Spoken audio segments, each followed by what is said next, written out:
What happens when the most powerful family in a nation decides you are a stain on their pristine bloodline?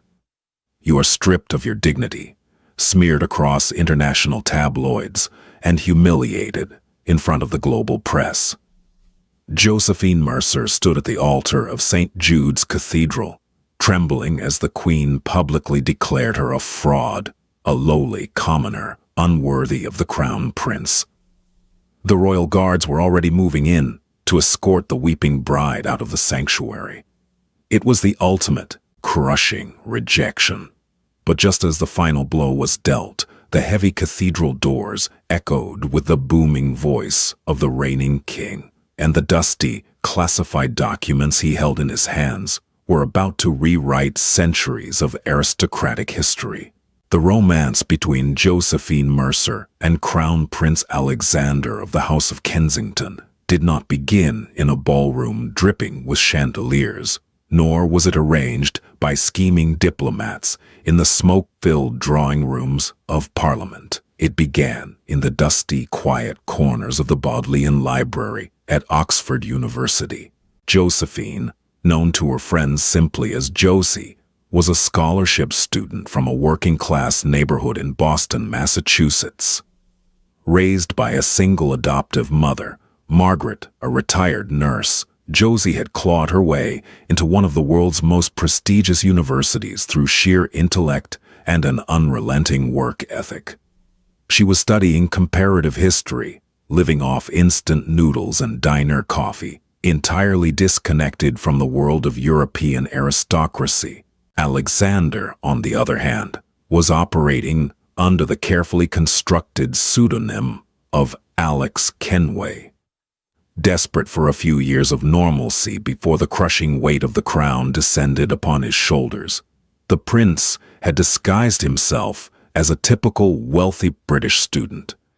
He wore slightly scuffed loafers, oversized knit sweaters, and drove a battered vintage Volvo instead of riding in a bulletproof Bentley. Their paths crossed over a disputed copy of a 17th century European history text. Josie, fiercely protective of her study time, snapped at the tall, handsome stranger who tried to pull the book from the shelf at the same time she did. Alexander, entirely unused to being spoken to with such casual disrespect, was instantly captivated.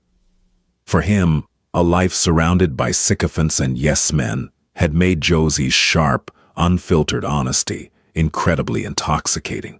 For 6 months, they fell deeply and recklessly in love.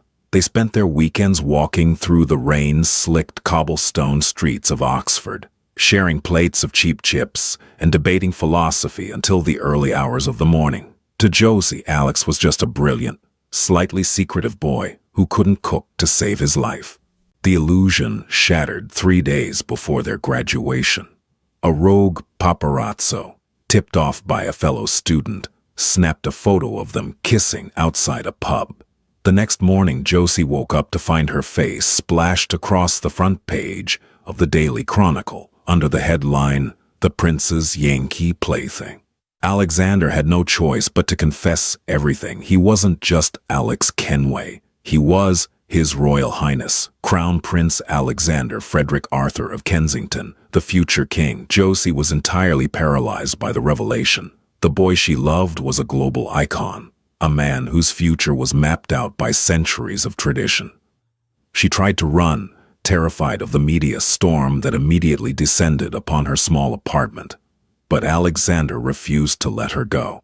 He promised her that his title didn't change his heart, and in a moment of desperate, naive love, she believed him. 2 months later, Alexander brought Josie to the royal family's summer estate, the sprawling and intimidating Balmoral-esque fortress known as Highfield Manor. It was time to meet the family.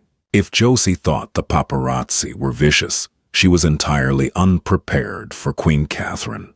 The Queen was a woman carved from ice and tradition, a matriarch who had dedicated her entire existence to preserving the spotless image of the Kensington dynasty. When Alexander led Josie into the grand drawing room, The air was instantly sucked out of the space. Queen Catherine did not rise from her wingback chair. She looked Josie up and down, her eyes lingering critically on Josie's sensible, off-the-rack tailored dress.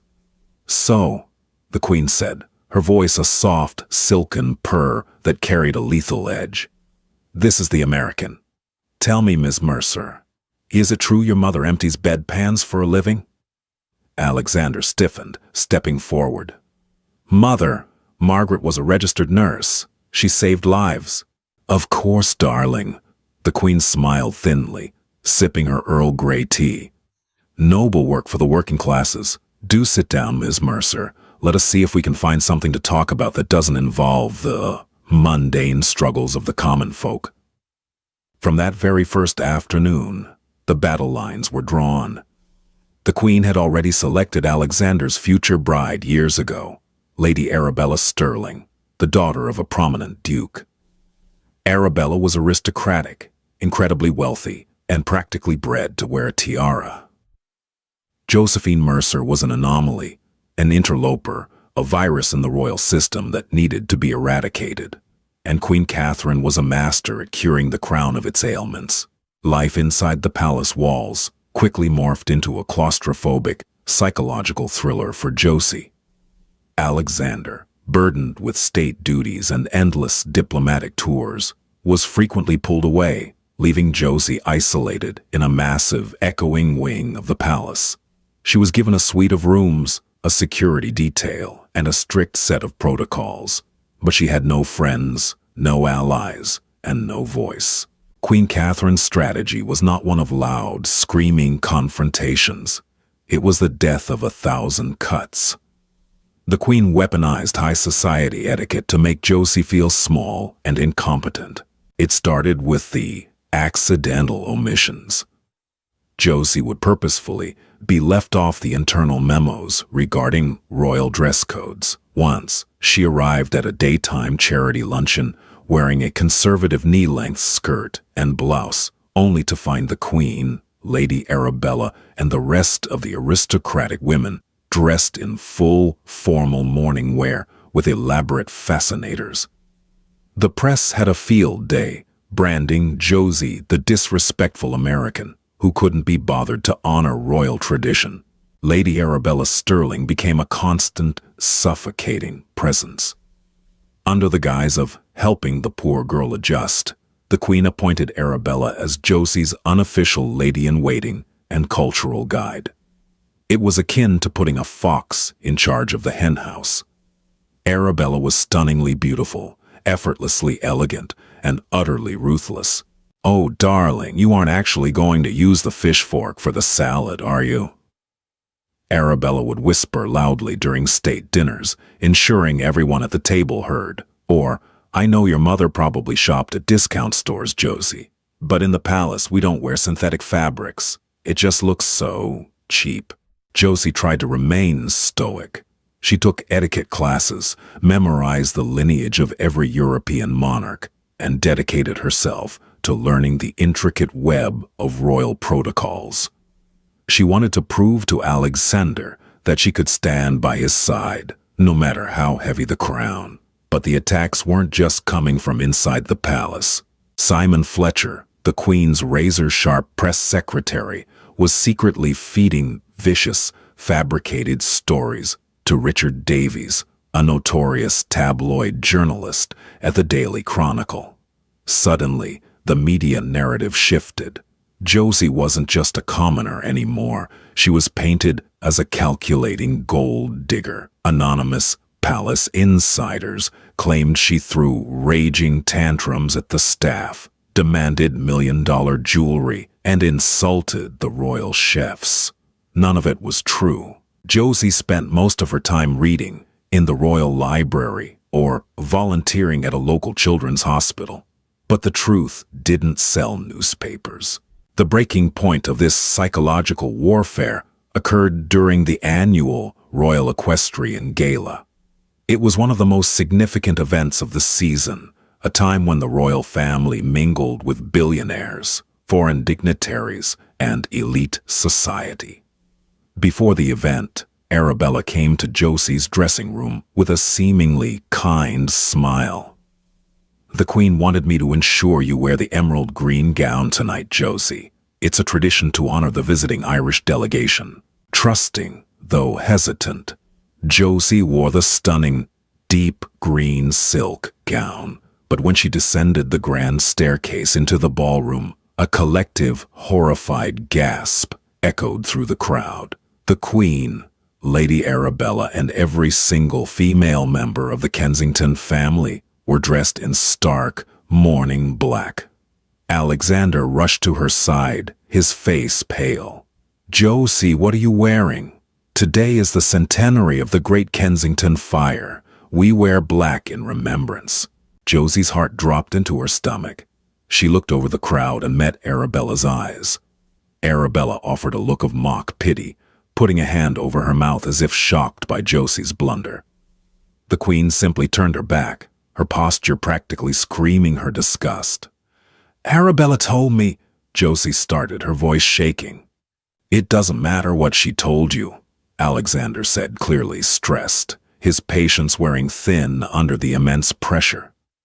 "You should have checked the schedule, Josie. This is a public relations disaster." For the first time, Alexander hadn't immediately taken her side. The seed of doubt, carefully planted and watered by the Queen, was beginning to sprout in the Crown Prince's mind. Josie fled the ballroom in tears, locking herself in her chambers. She realized then that this wasn't just a matter of adjusting to a new life. It was a war, and she was completely unarmed. Despite the relentless campaign against her, Alexander's love for Josie proved stubbornly resilient. Following the disastrous equestrian gala, they had a massive, tearful argument that ultimately ended in a fierce reconciliation. Realizing how much pressure she was under, Alexander defied his mother's direct orders and proposed to Josephine in the private gardens of the palace. He gave her the legendary Kensington Star Diamond, a ring that belonged to his great-grandmother.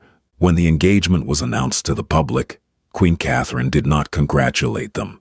She summoned Arabella Sterling and Simon Fletcher to her private drawing room. The gloves were off. If protocol, public humiliation, and petty sabotage couldn't drive the American away, they needed something utterly catastrophic. They needed treason. The plan was brilliant in its sheer malice.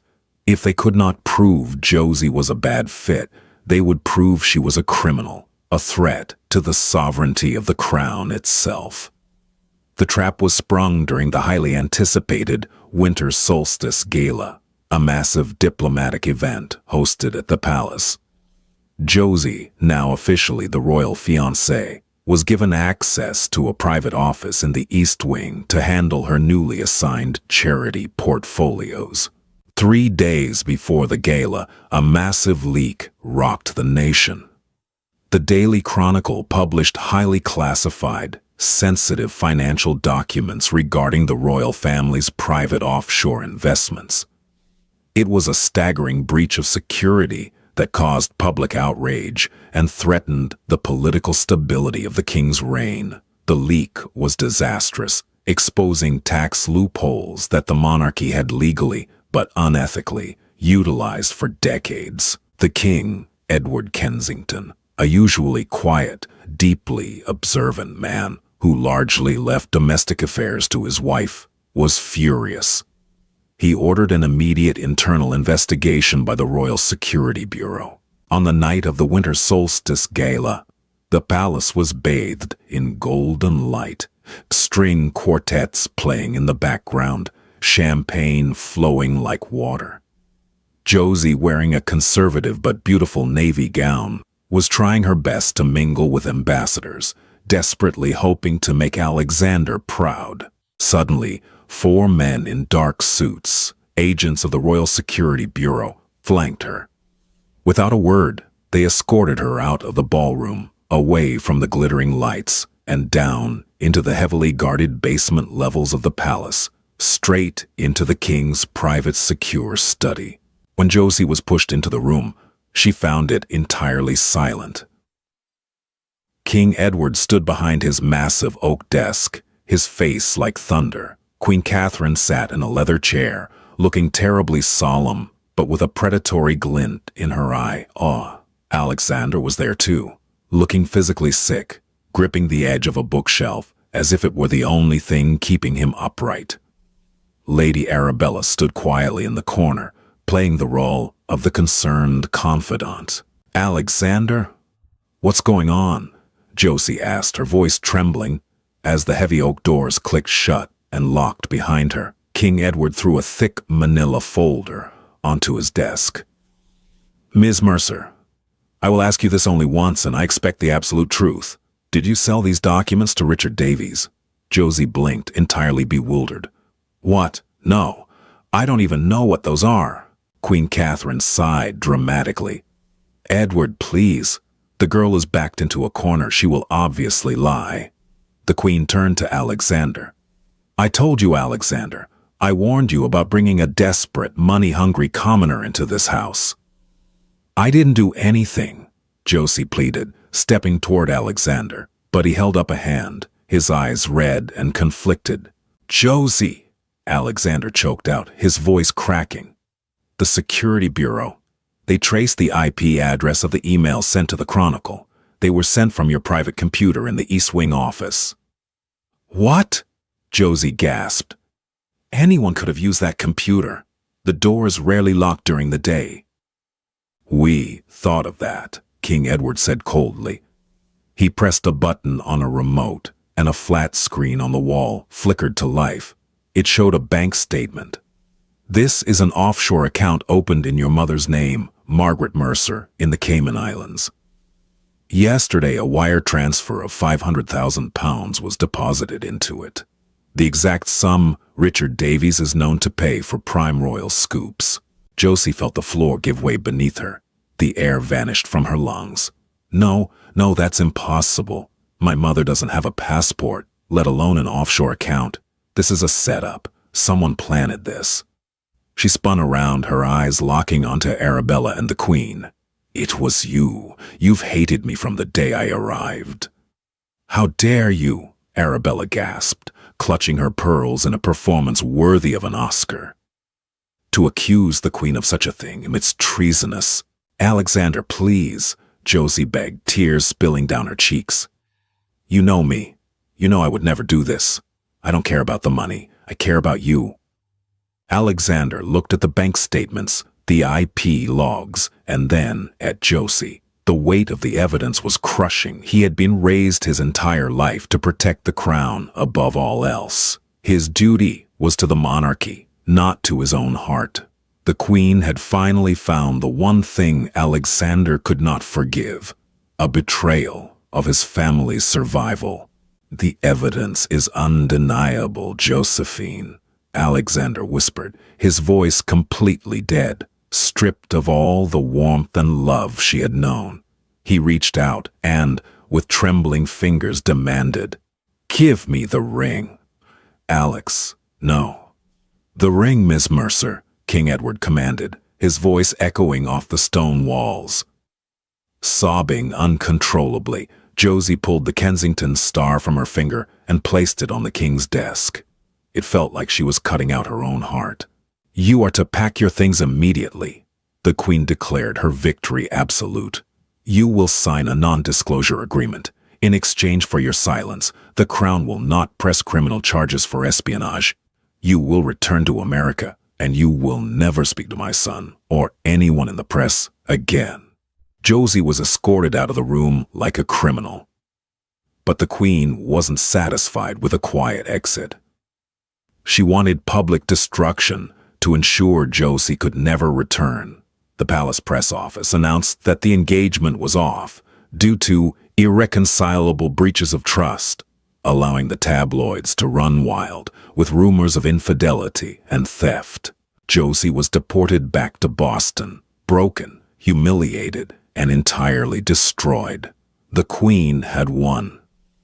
Lady Arabella was swiftly moved into position as the new royal fiancée, and a grand, extravagant royal wedding was planned in record time to distract the public from the financial leaks.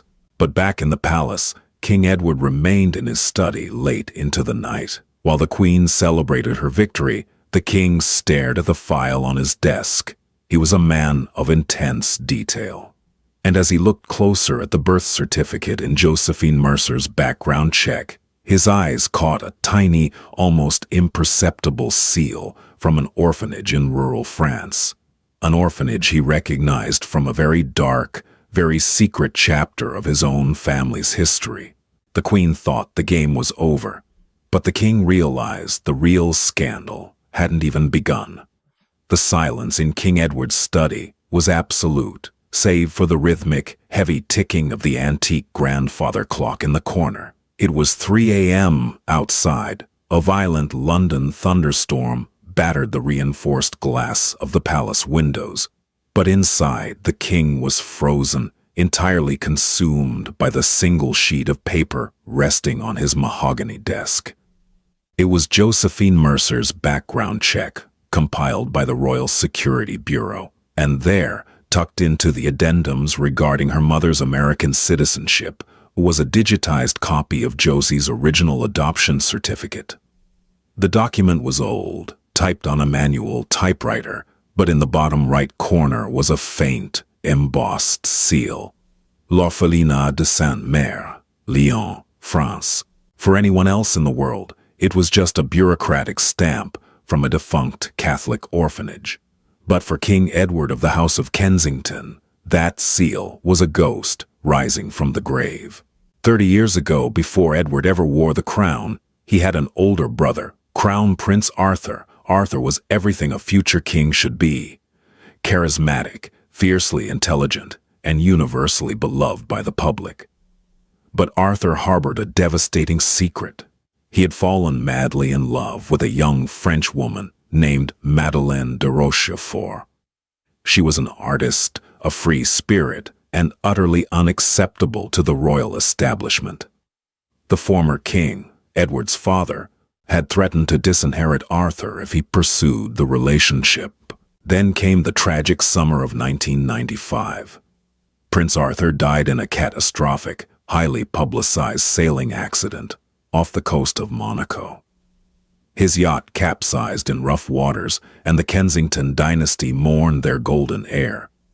Only Edward knew that just weeks before his death, Arthur had confided in him that Madeleine was pregnant, and that they had been secretly married in a tiny parish in the Swiss Alps. After Arthur's death, Madeleine vanished. The royal family's fixers, led by a younger, ruthlessly ambitious Catherine, who was then just Edward's strategic fiancée, ensured that the inappropriate French girl was paid off and erased from history. Edward had spent years secretly searching for Madeleine, only to discover she had died in childbirth at a rural hospital near Lyon. The baby was lost to the chaotic French foster system, untraceable until tonight. Edward picked up a magnifying glass, his hands trembling violently. He stared at the date of Josephine Mercer's birth. It aligned perfectly, exactly 9 months after Arthur's last secret rendezvous with Madeleine. He could not breathe. He had just banished his own niece. He had just watched his son break the heart of the rightful heir to the Kensington throne. Edward knew he could not go to the authorities, and he certainly could not go to his wife. Queen Catherine controlled the palace's internal communications, the press office, and a terrifying majority of the security staff. If she caught wind of this, Josephine would suffer a fatal accident before she even landed in Boston. Oh, Catherine would never allow Arthur's legitimate daughter to surface and threaten the reign she had spent 3 decades consolidating. The king needed undeniable biological proof, and he needed it handled by someone outside the palace's corrupted ecosystem. He picked up his encrypted private phone and dialed a number he hadn't used in 10 years. "Hamilton," the king said, his voice a low, commanding gravel as the line clicked open. "I need you in London by morning. Black protocol. Trust no one." Hamilton Cole was a retired MI6 operative, a man whose loyalty belonged entirely to Edward, forged during a Hastings crisis in the 90s. Within 48 hours, Hamilton was moving silently through the shadows of the palace. His first objective, DNA. He slipped into the East Wing, into the suite of rooms Josephine had so hastily vacated. The maids hadn't completely sanitized the space yet. Hamilton found a wooden hairbrush tucked behind the bathroom vanity. Embedded in the bristles were 3 long, dark strands of hair. Simultaneously, Hamilton dispatched a trusted associate to Geneva, Switzerland, tracking down the retired parish priest who had allegedly married Prince Arthur and Madeline. The paper trail, long buried by royal fixers, was painstakingly resurrected. A week later, King Edward sat in the same study, a secure laptop glowing in the dim light. Hamilton Cole stood by the door, arms crossed. "The lab in Zurich expedited the results, Your Majesty," Hamilton said quietly. "We cross-referenced the sample from the brush with the genetic profile of the late Prince Arthur, which we pulled from the National Royal Medical Archive." Edward clicked open the encrypted PDF. His eyes scanned past the medical jargon, dropping straight to the conclusion at the bottom of the page. Probability of paternity, 99.999%. A single tear slipped down the king's weathered cheek. It wasn't just a match. Josephine wasn't merely a royal. Because Prince Arthur was the firstborn legitimate heir, and because he had legally married Madeleine prior to his death, the line of succession was fundamentally altered. By the ancient, unbending laws of the Kensington Constitution, Edward was technically only the regent. Josephine Mercer was the rightful, undisputed queen of the realm. "And the financial leak?" Edward asked, his voice chillingly calm as the shock morphed into a lethal, cold fury. "The Cayman account?" Hamilton pulled a flash drive from his pocket and set it on the desk. "A masterful frame job, sir, but sloppy if you know where to look. The £500,000 deposited into the Mercer account didn't come from a tabloid. It was routed through 3 offshore shell corporations. I tracked the origin point. The funds were authorized from the discretionary trust of Her Majesty, Queen Catherine, and the IT logs. The IP address was masked, but the MAC address, the physical device used to send the emails, belonged to Lady Arabella Sterling's personal tablet." King Edward closed his eyes. His wife, his future daughter-in-law. They had orchestrated an act of high treason, destroying an innocent girl, destroying his son's happiness, all to maintain their grip on power. "What are your orders, sire?" Hamilton asked. Edward opened his eyes, and the look in them was terrifying. It was the look of a monarch preparing for war. "We let them think they have won, Hamilton. We let them plan their grand £40 million royal wedding.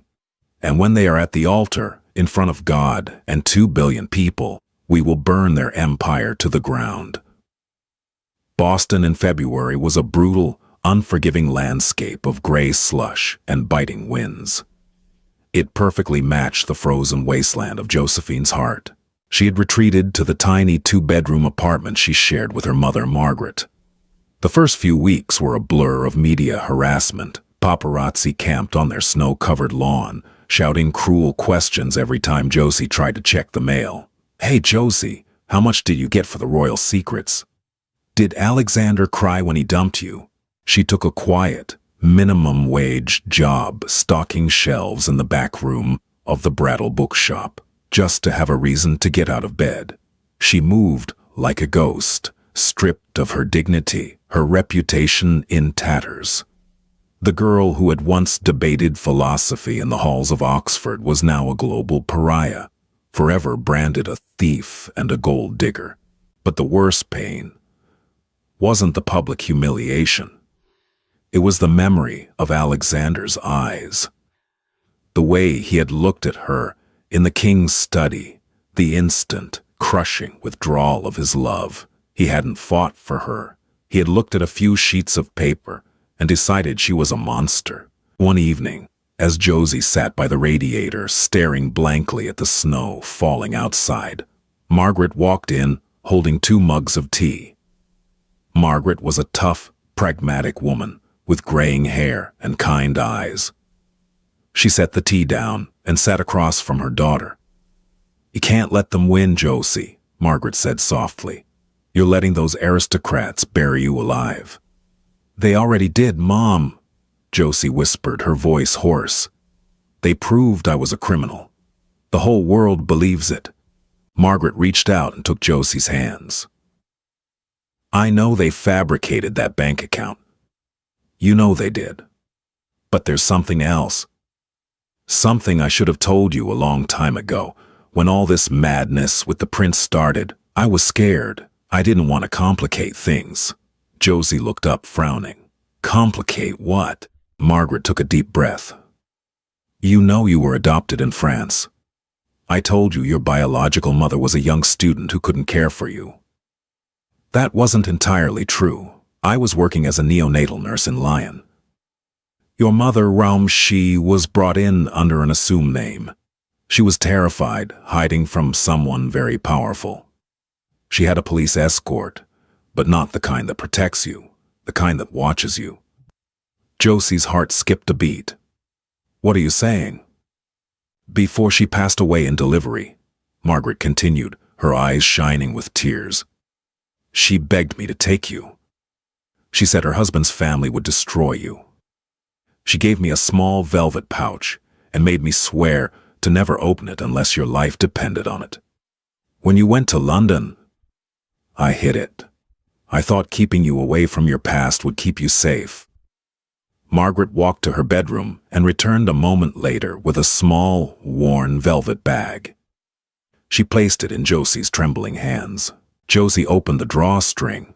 Inside was a heavy, solid, gold signet ring bearing a crest she knew all too well. The lion and the rose. The ancient, undisputed seal of the House of Kensington.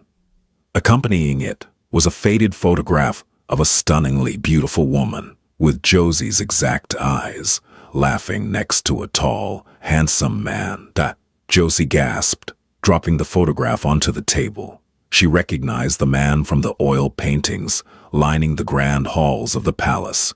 It was Prince Arthur. "Oh my God!" Josie breathed, the room spinning around her. Alexander is my cousin." No, her mind raced. Arthur was the firstborn, which means, back in London, Alexander was drowning in a different kind of misery. The palace was in full swing, a chaotic machine preparing for the wedding of the century.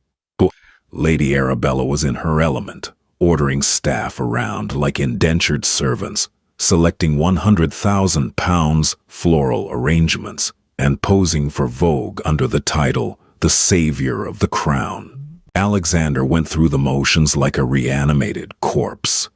He attended the fittings, smiled for the cameras, and signed the marriage documents in a state of numb detachment. He convinced himself he had done the right thing, that he had excised a cancer from the monarchy. But a nagging, relentless voice in his head refused to go quiet. Josie's final, desperate plea echoed in his ears every time he closed his eyes. "I don't care about the money. I care about you." 3 weeks before the wedding, Alexander was in his private study, attempting to draft his wedding vows. His mind wandered and he found himself pulling up the internal security file on the financial leak. He wasn't a cybersecurity expert, but he was highly educated, and he began reading through the raw data logs David Mitchell, the IT director, had provided the king. Alexander traced the timeline. The emails containing the leaked documents were sent from the East Wing router at precisely 4:15 p.m. on a Tuesday. Alexander froze. He pulled out his personal journal, where he kept meticulous notes of his royal schedule. At 4:10 p.m. that Tuesday, he had been walking through the Grand Gallery. He distinctly remembered bumping into Arabella. She had complained of a severe migraine and said she was going to the East Wing dispensary to get a specific European headache powder the Queen kept stocked there.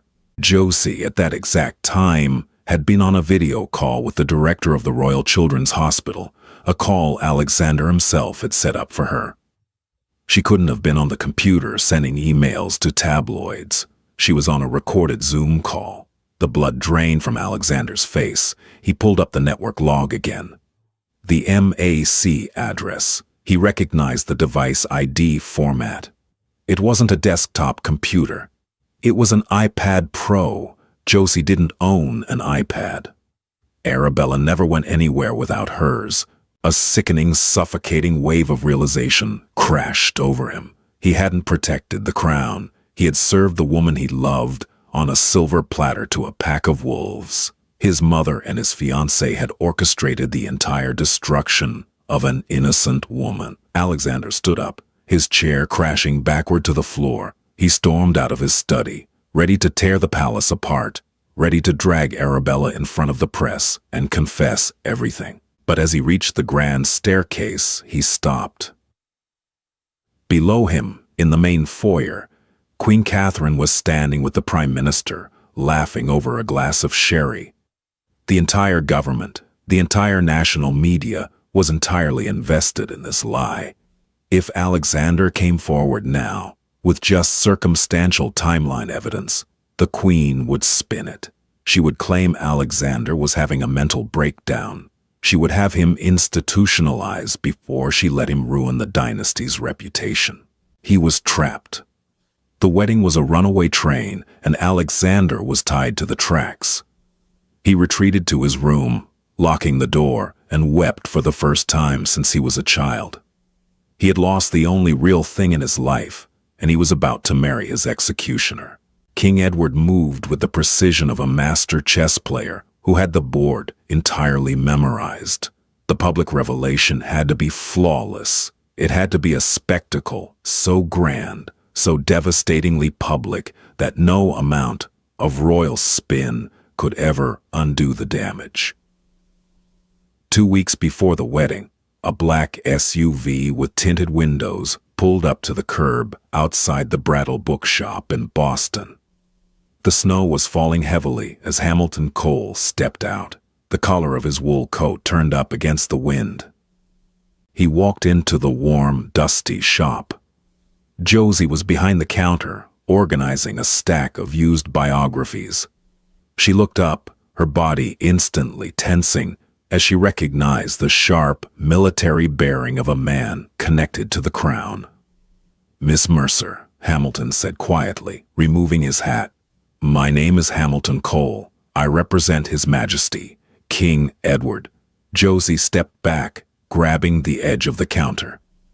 "I signed the NDA. I haven't spoken to the press. If you're here to threaten me—" "I am not here to threaten you, Your Grace," Hamilton interrupted, the title slipping effortlessly from his lips. Josie froze. "Your Grace, a title reserved only for the highest echelons of the bloodline." Hamilton placed a thick, leather-bound folder on the counters.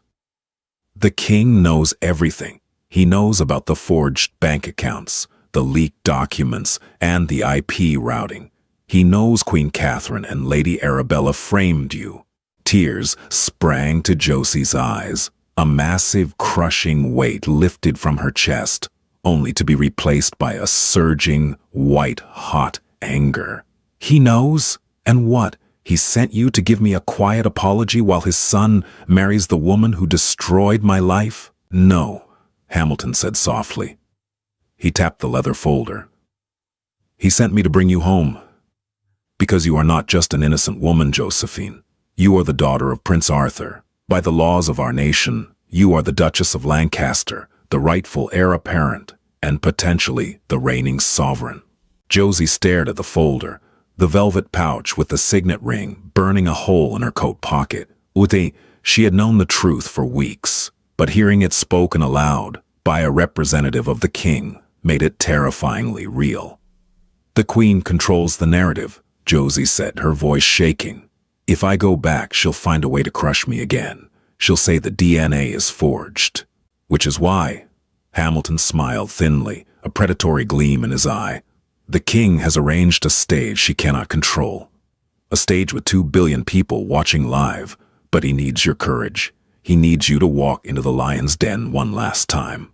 Nay, Josie looked out the frosted window of the bookshop.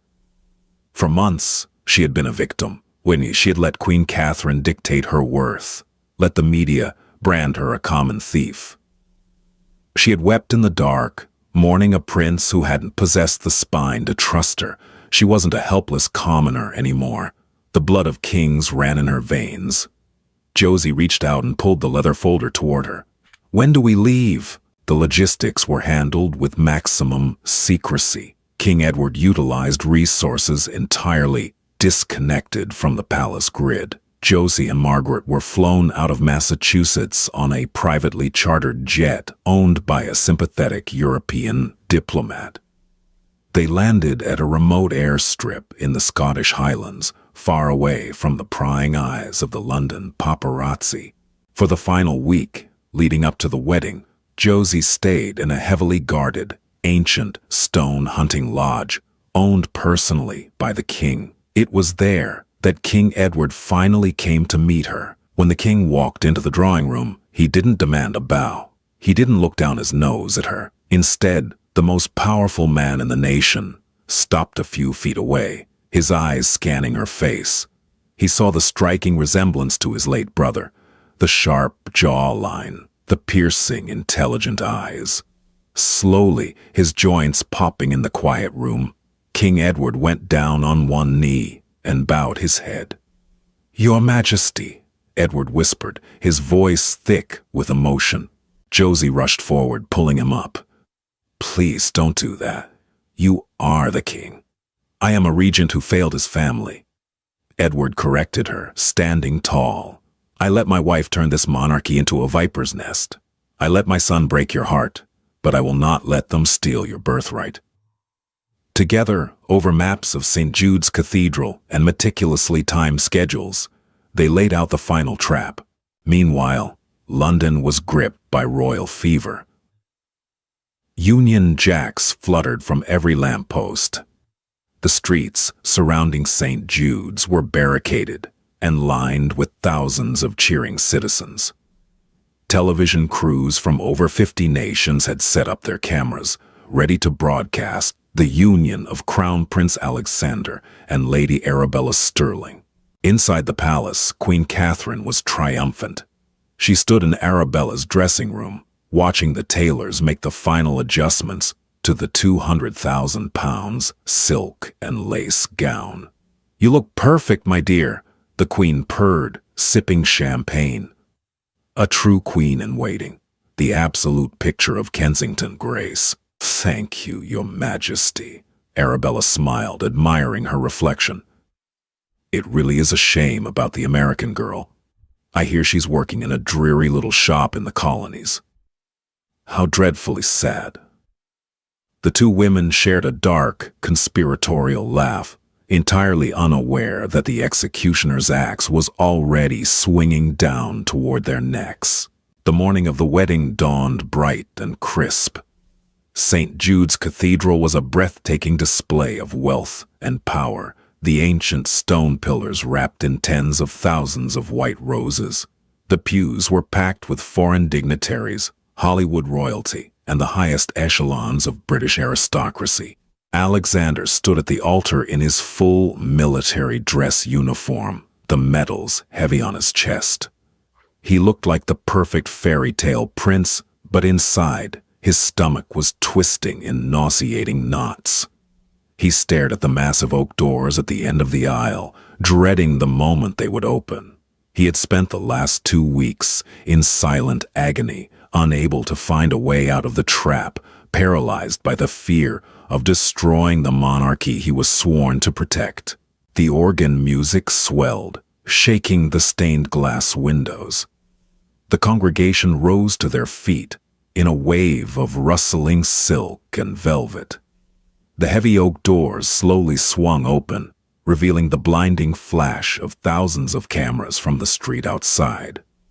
Alexander braced himself, expecting to see the silhouette of Arabella and her father. But the figures standing in the grand archway were wrong. There was no white dress. There was no veil. Instead, framed against the morning light, flanked by 4 heavily armed guards in the black uniforms of the king's personal elite detail, stood Josephine Mercer. She wasn't wearing a sensible skirt or a borrowed gown. She was dressed in a striking, deep emerald green power suit, the exact color Arabella had used to humiliate her at the equestrian gala. And resting against her collarbone, glittering under the cathedral lights, was the heavy gold signet ring of Prince Arthur. The music violently screeched to a halt as the organist noticed the disturbance. A collective gasp, magnified by the vaulted ceilings, ripped through the 2,000 guests. Queen Catherine, sitting in the front pew, went entirely rigid, the color draining from her face as if she had just seen a ghost. The ultimate royal reckoning had begun. The silence inside St. Jude's Cathedral was absolute, a heavy, suffocating vacuum that seemed to suck the oxygen from the ancient stone room. 2,000 of the most powerful people on earth were frozen in collective shock. The only sound was the frantic, mechanical clicking of the press cameras at the back of the nave, capturing the impossible image of Josephine Mercer standing in the doorway. She did not look like the weeping, broken girl who had been exiled to Boston. She stood tall, her shoulders squared, the emerald green fabric of her tailored suit, a deliberate razor-sharp insult to the mourning tradition Queen Catherine had weaponized against her. And on her finger, catching the light of the stained glass windows, was the heavy gold signet ring of the late Prince Arthur. At the altar, Crown Prince Alexander felt his legs turn to lead, his mind completely short-circuited. Josie, why was she here?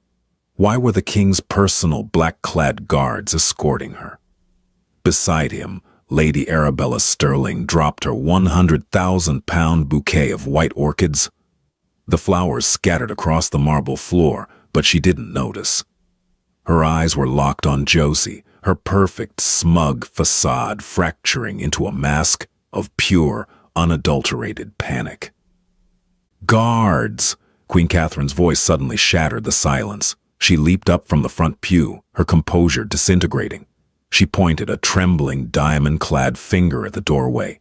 "Security, arrest that woman immediately. She is an exiled criminal. How did she get past the perimeter?" Several palace security officers instinctively moved toward the aisle, reaching for their radios. "Stand down!" a voice bellowed. It was a voice that possessed the terrifying, undeniable authority of a monarch who rarely raised it. King Edward stepped out from his pew. He did not look at his wife. He did not look at his son. He walked directly into the center of the aisle, turning his back to the altar to face the advancing guards. "Any man who takes a single step toward that young woman," King Edward declared, his voice echoing off the vaulted ceilings like thunder, "will be charged with high treason against the crown." The security officers froze, exchanging terrified glances before hastily stepping back into the shadows. The congregation erupted into a cacophony of frantic whispering. Ambassadors leaned over pews. Aristocrats clutched their pearls. The archbishop, standing at the altar in his golden vestments, looked utterly bewildered. "Edward, have you lost your mind?" Queen Catherine hissed, rushing toward her husband. Her face was flushed with frantic anger.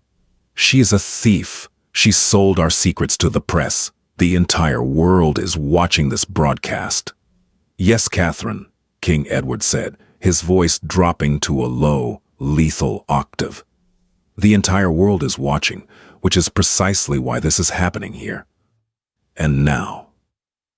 The king turned his gaze down the long red carpet. He offered a slight nod. Josephine began to walk. She moved with a slow, deliberate grace, her heels clicking rhythmically against the marble floor, Hamilton Cole and the elite detail flanked her, their hands resting cautiously on the hilts of their sidearms, forming an impenetrable shield. As Josie passed the pews, the whispers swelled. People were noticing the ring. Older aristocrats who had been loyal to the previous generation recognized the crest instantly. They also recognized the jawline, the cheekbones, the piercing dark eyes. It was like watching a ghost march down the aisle. Alexander took a step down from the altar, his breath catching in his throat. "Josie, what is happening?" he pleaded, his voice breaking. He reached a hand out toward her. Josie stopped a few feet away from him. She did not take his hand. She looked at the man she had loved, the man who had promised to protect her, and she felt absolutely nothing. The spell was broken. "I am not here for you, Alexander," Josie said smoothly, her voice carrying clearly through the cathedral microphones. She turned away from him and faced King Edward. "Your Majesty," she said, dipping her head in a small, respectful nod. "Josephine," the king replied. He then turned to face the bewildered archbishop, the terrified bride, and the furious queen. He signaled to Hamilton Cole, who stepped forward holding a thick, black leather portfolio. "For over 30 years, King Edward began, his voice commanding the absolute attention of the billions watching on live television. The House of Kensington has carried a secret born of tragic circumstances and buried by those who prioritize the optics of power over the sacred truth of our bloodline." Queen Catherine lunged forward. "Turn off the cameras. Archbishop, stop this madness." "Silence her," the king snapped. Two of Hamilton's guards stepped in front of the queen, physically blocking her path. Catherine gasped in outrage, realizing for the first time that she had completely lost control of the palace apparatus. "My older brother, Crown Prince Arthur, died in 1995, the king continued, addressing the silent, captive audience.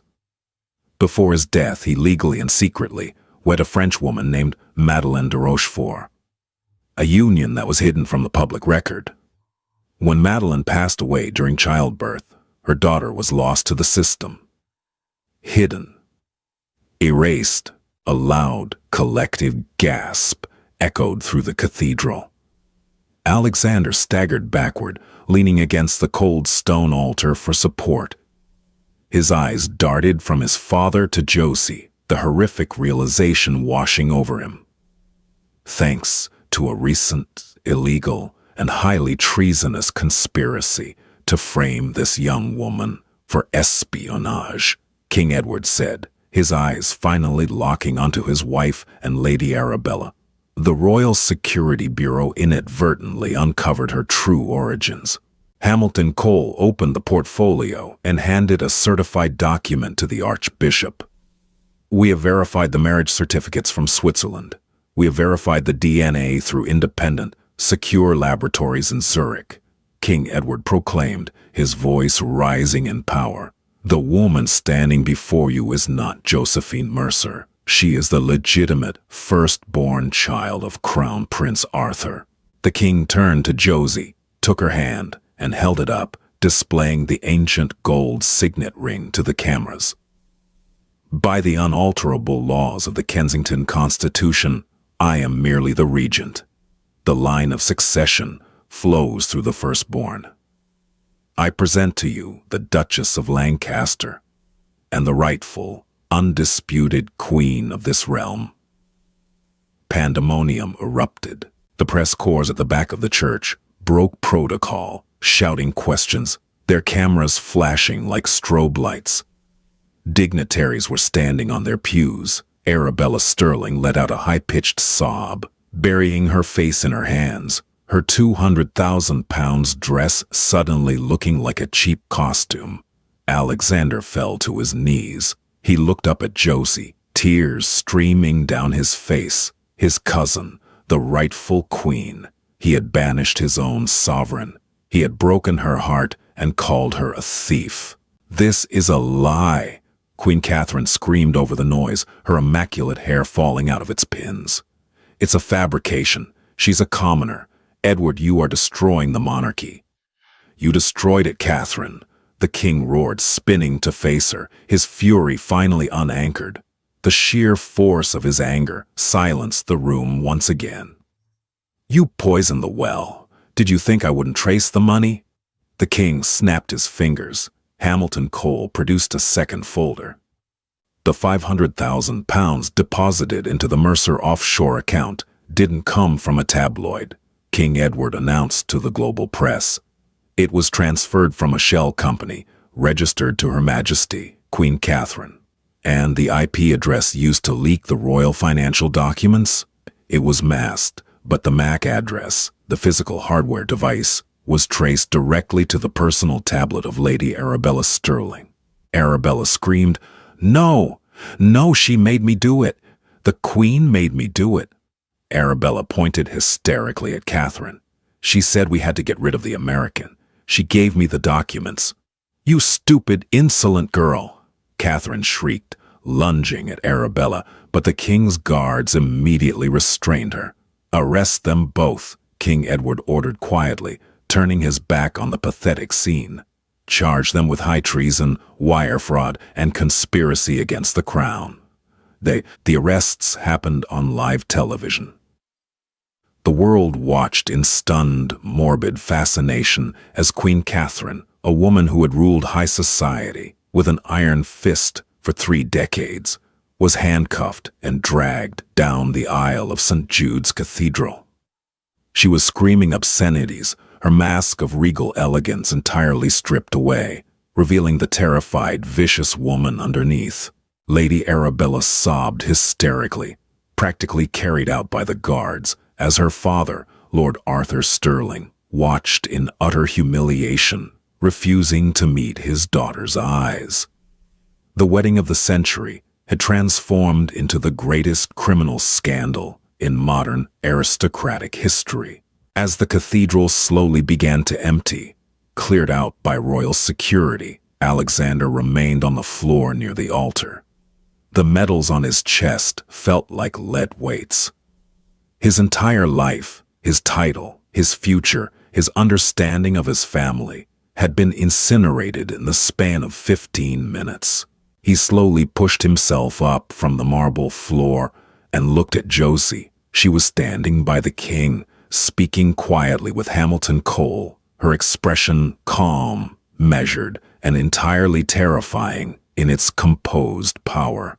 "Josie," Alexander choked out. She turned to him. The warmth, the playful light that used to dance in her eyes when they debated in the Bodleian Library at Oxford was completely gone, when in its place was the cold, unyielding stare of a monarch. "It's your grace, Alexander," she said, her voice devoid of any emotion, when Alexander flinched as if he had been struck. "Please, I didn't know. I swear to God, Josie, I didn't know what they were doing. They showed me the IP logs. They showed me the bank accounts. It looks so real. I thought you had betrayed me to the press." "You thought I betrayed you?" Josie asked, stepping closer. The air between them grew icy. "I looked you in the eye in your father's study. I begged you to believe me. I told you I loved you, and I didn't care about the money. But you didn't hesitate, Alexander. You didn't investigate. You didn't fight for me. You looked at a piece of paper and decided I was a monster because, deep down, you always believed what your mother told you. You always believed I wasn't good enough." "No!" Alexander wept, reaching for her. "I was trying to protect the crown. I was trying to do my duty." "Your duty was to the truth," Josie replied, stepping back so his hand grasped only empty air. "And your duty was to the woman you promised to marry. You failed both, and now you have nothing." "Josie, please, do not speak to me again, Alexander," she commanded. "Pack your things. You will be relocated to the Scottish estates by nightfall. You are relieved of all public royal duties, effective immediately." She turned and walked away, leaving the broken prince weeping alone at the altar of his ruined wedding. The fallout was catastrophic and instantaneous. The global media descended into an absolute frenzy. The Daily Chronicle, the paper that had so viciously attacked Josie under the Queen's direction, had its offices raided by the authorities. Richard Davies, the tabloid journalist, was arrested for accepting stolen government documents. Inside the palace walls, a massive purge began. King Edward, acting as the transitional regent, ordered a ruthless sweeping of the royal staff. Anyone loyal to Catherine's toxic regime was immediately fired, replaced by vetted individuals loyal only to the new sovereign. Queen Catherine and Lady Arabella were denied bail. The evidence against them was insurmountable. They were housed in a high-security detention center, awaiting trial for treason, a charge that carried a life sentence. The public, who had previously been manipulated into hating Josephine, now rallied around her with ferocious loyalty. The story of the orphaned American waitress who was secretly the rightful queen of the realm was a fairy tale that broke the internet. In Boston, Margaret watched the broadcast from the Brattle bookshop, tears streaming down her face as her adopted daughter reclaimed the destiny that had been violently stolen from her so many years ago. Within 24 hours, Margaret was flown to London on a royal jet, escorted directly into the private secure wing of the palace. When Josie finally saw her mother in the grand drawing room, the icy, regal facade she had maintained for the public completely melted. She ran across the antique rugs and threw her arms around Margaret, burying her face in her mother's shoulder, crying not from sorrow but from the overwhelming exhaustion of surviving the war. "You did it, my brave girl," Margaret whispered, stroking Josie's hair. "You took it all back." "I couldn't have survived it without you, Mom," Josie cried. King Edward entered the room quietly, giving them a moment before stepping forward. He looked older, tired, but there was a profound sense of peace in his eyes. He had lost his wife to prison and his son to disgrace, but he had saved his brother's legacy. He had saved his family's soul. "We have much to do, Josephine," the king said softly. "The transition will not be easy. The parliament is in an uproar.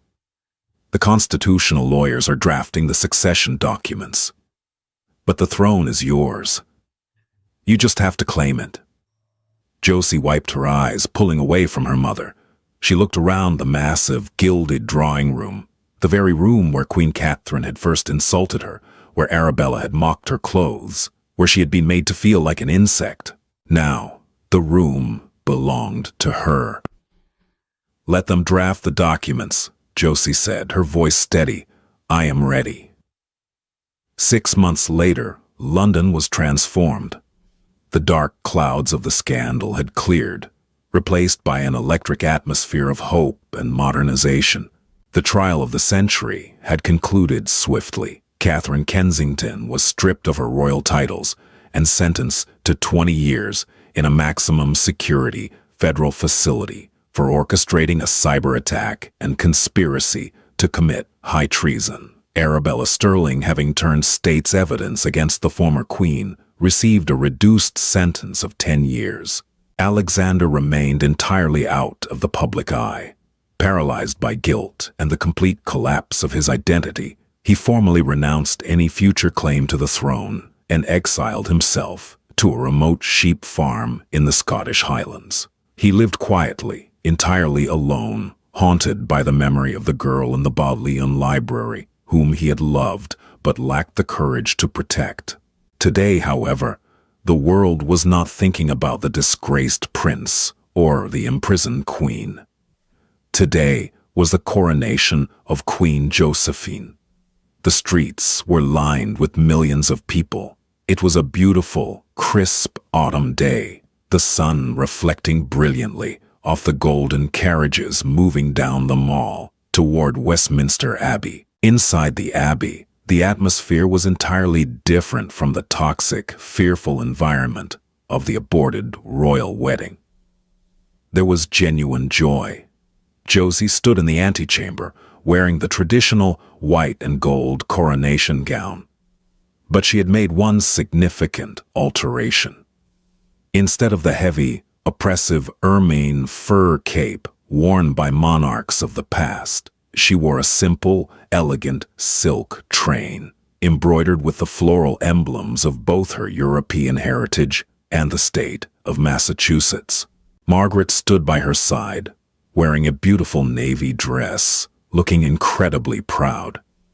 King Edward, now officially holding the title of Duke of Kensington and serving as Josie's most trusted senior advisor, approached her. "Are you nervous?" Edward asked, offering a warm smile. "Terrified," Josie admitted with a small laugh. "But I know what I have to do. The monarchy cannot be a weapon anymore. It has to be a bridge. You will make an extraordinary Queen Josephine. Your father would be unimaginably proud," Edward said, his eyes shining with unshed tears. The massive doors of the abbey opened. The fanfare of the trumpets blasted through the ancient stone halls.